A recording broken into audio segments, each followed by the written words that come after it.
Make sure you're subscribed to JerCrispy.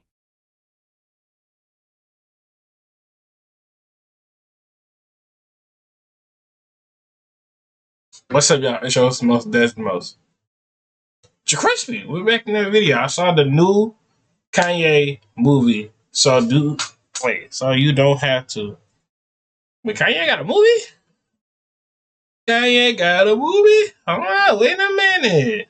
Now this video isn't going to be anything ordinary on this channel. Well, except for the fact that this video's topic is Kanye.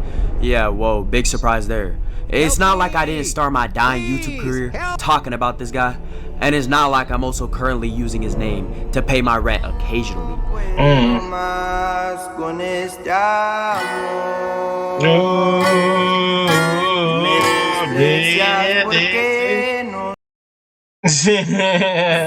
Yeah, whoa. Definitely not Ortega. He would never capitalize off of all the 12-year-old Kanye fans, and he would definitely not make a documentary about a documentary after saying he would stop making Kanye videos for the 5th time. Yeah, nah, Ortega would never do that. And you know what? Fuck you, bitch. Yeah, you ain't gonna control me. I don't like being controlled. Cause guess what, lil bro? I did exactly what I see under there, bro. Ain't no way you could see under there, bro. Said I wouldn't do. Which luckily to all the freshmen out there, yeah guys, we about to talk about the GOAT again. The most coherent and logical rapper of our time. Mr. I'm getting it all. It all falls down. It all falls down. It all falls down. It get it all. It all falls down.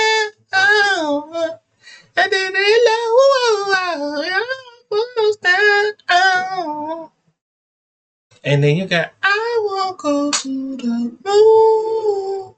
Don't you go so.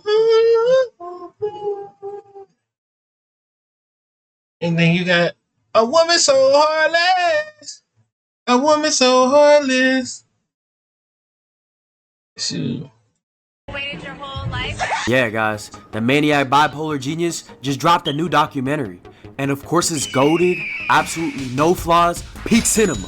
Okay. Nah, I just want to show you some of these fuck ass review bombs. First day, mind you. And then the few actual reviews, they low-key just dogging on this movie, saying it don't make sense. But then you got like The Guardian out here rating this shit a 4 stars. It just really goes to show that the Kanye glaze, yeah, it's prevalent everywhere, baby. You can't even stop the actual movie critics from pinpointing the flaws. Cause believe me guys, there are definitely some. But if I'ma also be for real, I walked away with something out of the movie and I documented the whole process. A whole story, you could say. You could call me Cootie the way I be on my directing shit. By directing, I mean I just drag my homeboys along and film with my iPhone. Yeah, we running on a budget, y'all. But hey, sometimes you gotta do what you gotta do to tell the story. Subscribe, join the Discord, discord.gg/Ortega. Follow my socials. Also follow my second channel and the Twitch for other content that isn't as much fit for this channel. I'll probably do like IRL content, or if I get into streaming more, I'll post stuff in that lane. Also, I started making a bit of music under an alias. It's just some underground projects that producers and engineers in the Discord made. I'm on all streaming platforms and I'm trying to get that shit set up on YouTube. I'll link it all in the description. But yeah, appreciate the support. Let's roll these clips and tell this story. On our way to Kanye. Our goal. Glass. Don't touch the glass. Don't touch that glass. Or sugar on my tongue. Sugar on my tongue. Your body don't swing. And don't forget, I'm that guy trying to get my baby. And I'm that guy. Oh, hey, hey. Go to blacks. They don't know you. You better back up. Hey, I changed my mind about this. Basically, how to drive an hour away to another theater. Oh, yeah. Have a great day, man. Stay cool, man. Always helping out the community here, guys. Yes, sir, baby. And even then, we had to cop some shit-ass tickets, straight front row, looking up at the screen like we some fucking giraffes. On my mama, my neck found some new positions it's never been in before. Damn. Thank you for showing Oh my god! Oh my god! Oh my god! Oh my God. Ain't nobody here. Thank you, sir. Up there. We're munching, all right. In whose name? Oh damn, bro, chill. In whose name? You're always a hungry boy. You gonna get some fried chicken? I love Ortega, bro. He dead on. Ah. Okay. Bojack. Okay. Hey. I love you. So for you to start by that's like a hostile approach. My name. Anything you do is What is that? I don't know if you could tell, but I had to tilt my phone up like I was a pervert recording under a skirt. The entire movie was just me counting the amount of pixels I could see on Kim Kardashian's BBL, if I'ma be for real. Now, since I brought my friends along, and they were obviously so thrilled to be there, absolutely ecstatic, so ecstatic, one of them just got up and left the theater because he thought that shit was ass. And you know, I would have gathered them all to interview them about it, but they all said, fuck you, that shit was ass. So, I feel the same way, pretty mixed. So, let's get to the yap. First off, this documentary wasn't anything super special or anything we haven't really seen before. In fact, I'd say like a good percentage of the footage shown in this doc I've seen before. Yeah, that's what happens when you were a diehard fan. And you know, I'm not saying I'm still not a fan of Kanye somewhat, but dog, I ain't trying to keep up with the newest Schizo episode all the time. Anyways, I saw a lot of this footage already because Kanye and leakers pushed it out on the internet throughout the years. But there was still definitely some footage I've never seen before, which was good, I guess. Makes my $15 spent on this seem somewhat worth it. And I'm not trying to downplay this whole movie at all. There's obviously negatives, but there's, you know, also some positives. And I feel like for this video, we should go over some of the positives first, and then go over the footage and plot of the film, which obviously means I'm gonna spoil this shit a bit. It's not like you missing out on anything though. This is just basically a recap of Kanye's life the last 6 years in a little bit of a rawer form. First off, the cinematography. Hold on, wait. Before you get to explaining, ain't The Weeknd had like a documentary too, or like a movie itself? He was in it, and he had old girl who played Wednesday. Was it doing it? Film honestly stands out to being pretty decent for a director who, based on watching this film, is a bit of an up-and-coming creator. My favorite shot in the whole film was the shot with Burberry Airy, Cardi, and Kanye. And the editing for real was frying me. They put the most menacing Batman-type music in the back, making this shit look like a supervillain meetup. There were a lot of other cool shots in this film, but the shots sometimes dragged, I can't lie. Especially when Kanye has these insane yap sessions, which you gotta pay attention to because, on God, there were people next to me falling asleep. But I was locked in.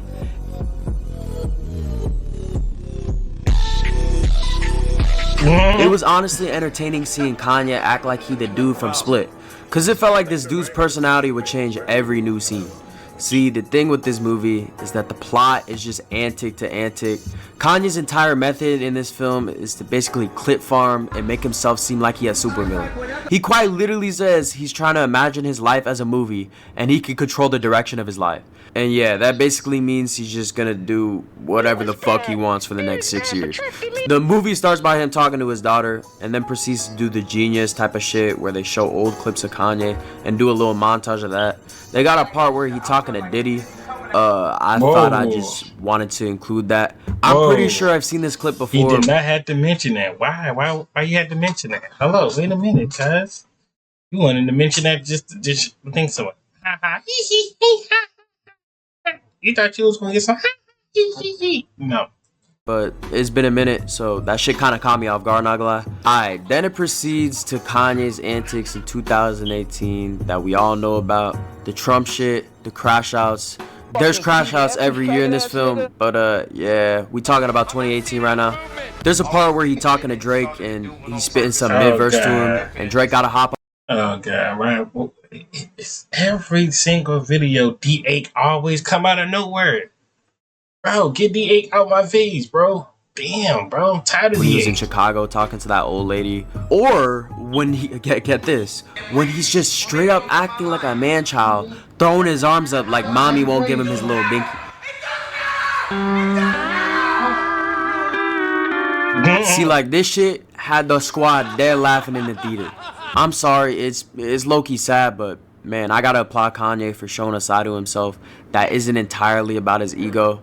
And I like how they sometimes have parts in this film where they show people questioning Kanye and putting him in a different place of thinking. My favorite part of this film that shows exactly Kanye's insecurities into light is when he shows up to SNL with the Trump hat and does his monologue shit on TV, and Michael Shea calls him out for interfering with the program. See, this is what more people should call out Kanye on.